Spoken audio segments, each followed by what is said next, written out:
يجاريهم قلبت ظاهر ما فيهم فبدأت شخصا آخر كي أتفاخر وظننت أنا أني بذلك هزت غنى فوجدت أني خاسر فتلك مظاهر. Yang perlu kita ketahui di sini, setiap anak itu memiliki istilah egosentrisme. Yang mana di situ dia memahami diri sendiri akan tapi belum memahami cara berpikir orang lain. Belum memahami itu milik orang lain kah, itu boleh kah dipinjam, itu jadi ego sendiri yang menyuruh dia untuk melakukan itu semua, egosentrisme. Kemudian di masa-masa yang seperti ini, mereka sangat banyak sekali narsisnya, Bunda. Oh, narsis ya? Narsisnya banyak itu sekali. Belajarnya dari rumah itu. Itu dia. Apa ya, teknologi pun? Teknologi ya? Nah, teknologi itu.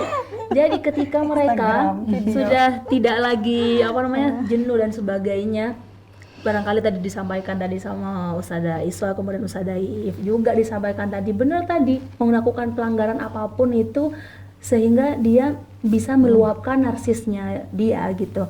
Jadi yang kita ketahui di situ masa-masa SMA terutama di sini itu masa narsisnya itu sangat luar biasa sehingga bukan hanya secara memperkenalkan dirinya dia di masa-masa yang itu dengan kepedeannya dia seperti itu kan, make upnya dia yang seperti itu, kemudian cara penampilannya seperti itu, ingin sekali diakui oleh beberapa orang seperti itu. Nah, salah satunya mereka juga pergaulannya yang harus kita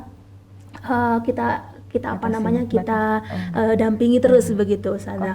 Karena kita tidak bisa mengurangi dari sifat mereka yang memang di masa-masa narsis ini, kemudian masa-masa egosentrisme ini seperti itu. Jadi kita tidak bisa menghilangkan itu, tapi kita selalu mengarahkan dia agar supaya dengan kita memahamkan mereka kemudian bisa terkontrol begitu apa yang mereka lakukan. Kemudian begitu juga dengan tadi pacaran dan sebagainya, itu akan meluap sebenarnya. Mereka ingin kayak, aku loh cantik, kamu loh harus suka sama aku. Itu namanya egoisnya dia, narsisnya dia yang muncul, kemudian ingin diakui seperti itu.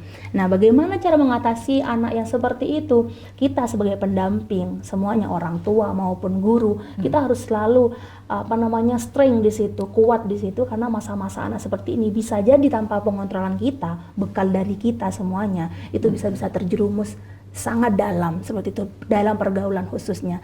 Kita jarang kita temukan, sering sekali kita temukan pergaulan bebas. Naudzubillah min dzalik. Karena memang itu ingin mengenalkan narsisnya dia, mengenalkan bahwa saya loh, naudzubillah, permisi ya, seksi, bahwa saya loh ini dan sebagainya. Dan tidak hanya hal seperti itu, kepintaran misalkan, ingin diakui kepintarannya, ingin diakui kalau saya lo hebat dan sebagainya. Sebenarnya itu juga hal positif menurut kita ya, tapi itu perlu pendampingan kayak gitu tuh perlu juga, karena hal seperti itu tuh bisa juga bermasalah nanti di sosial anak itu. Jadi anak itu nanti selalu di atas, kemudian nggak ingin memperhatikan orang lain, nggak ingin mengetahui pikiran orang lain, akan tapi hanya dia dan dia selalu. Jadi hal seperti itu kita boleh punya rasa seperti itu, kita tanamkan, akan tapi selalu kita dampingi, kita arahkan bahwa faidahnya itu apa, kenapa kamu kok tidak boleh narsis berlebihan seperti ini, kamu efeknya apa, kita harus sampaikan. Kalau sudah di masa-masa narsis anak seperti ini, biasanya umurnya tuh SMA ke atas, Ustazah gitu. Saya baca di psikolog itu memang umur SMA ke atas itu memang sudah muncul seperti itu. Jadi kita jangan tutup, jangan kemudian kita tutup. Benar sekali puber ya. Jangan kita tutup kemampuan anak seperti itu, karena itu sudah fitrahnya dia muncul di usia-usia demikian. Tapi kita arahkan kenapa kakak kemudian tidak boleh narsis terlalu seperti ini, itu negatif dan sebagainya, itu kita harus arahkan, kita harus. Karena anak seperti ini tuh selalu ingin mengetahui gini, kenapa sih, why, yang selalu muncul tuh why, kenapa Ustazah tuh menyuruh saya, melarang saya HP-an dengan selain muhrim misalkan, kenapa saya kok nggak boleh berfoto secantik mungkin, kemudian kenapa saya kok disuruh misalkan sosial dengan baik, berperilaku dengan baik itu muncul di benak mereka tuh. Kenapa? Kita harus menyampaikan faidahnya apa, faedah itu Manfaat, urgent, positif. manfaatnya ya. Manfaat. Manfaatnya kamu tuh gimana, kegunaannya untuk apa sih kamu tuh, jadi kayak diarahkan fungsinya lebih ke why, kamu tuh kenapa harus melakukan ini, itu harus kita jawab itu dengan cara mendampingi dan menjelaskan kepada anak di usia yang khusus ini. Mungkin bisa ditambah Kak, apabila anak-anak seperti itu mungkin kembalikan lagi ya kan di sana kan juga ada tausiah pas Iya. kemudian Nah, benar. dikembalikan lagi.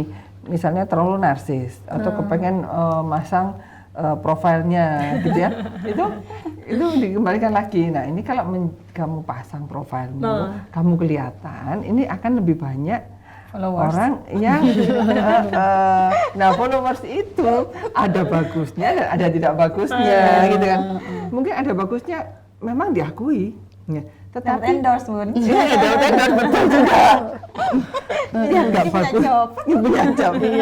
Nah, Kak, nggak bagusnya itu kan yang melihat bukan cuma cewek aja ya. Iya. Terus ini cowok nih, oh ini pokoknya akhirnya jadi taruhan di antara Nah, teman-teman lagi. Siapa yang bisa dapetin itu? Iya. Akhirnya iya, taruhan. Ini kan juga membahayakan dia. Iya. mengundang Mengundang, kan? keinginan Sebenarnya Bukan saran, cuma endorse saja ya. iya, sebenarnya saran Bunda untuk semua pendidik, sebenarnya kita tidak selalu menyalahkan ya yang sudah berkembang di sini. HP sebenarnya itu manfaatnya sangat besar dan sangat banyak sebenarnya.